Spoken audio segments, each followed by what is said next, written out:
And good afternoon, friends. It's time for your Farm and Ranch news. Well, the news of the partial U.S. and China trade deal has certainly sparked quite a bit of discussion about soybeans, but as it turns out, wheat could actually end up being a bigger and surprise winner out of the deal.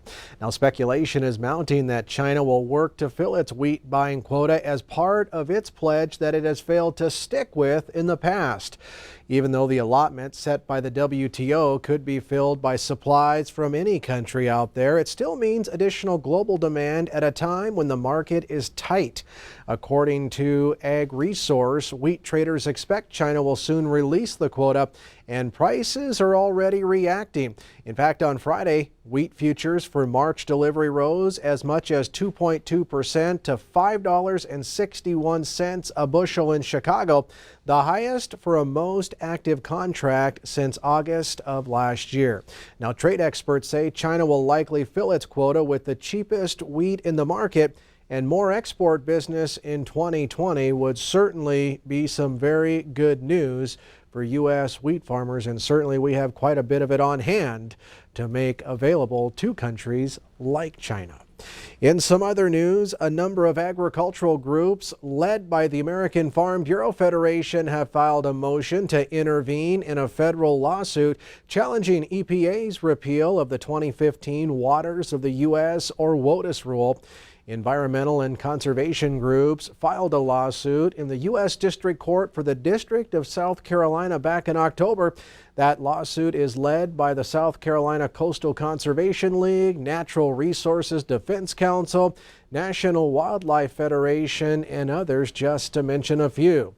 Now, the lawsuit alleges that the federal agencies violated the Administrative Procedure Act in promulgating the repeal rule and merely reverting it back to the 1986 rule instead of reintroducing it for public comment. What is most problematic, though, with the lawsuit is if the court rules that the agency should have promulgated the 1986 rule again instead of just reverting back to it. They say the 2015 rule could go back into effect until EPA completes the rewrite of the new rule. Well, stay with us. We'll have more ag news coming up next. Well, Montana State University's Extension will host a free annual cropping seminar series running January 6th through the 10th at several locations across Big Sky country. They say speakers will cover crop disease and management, oilseed crops, cropping decision tools, and international markets, as well as world supply and demand.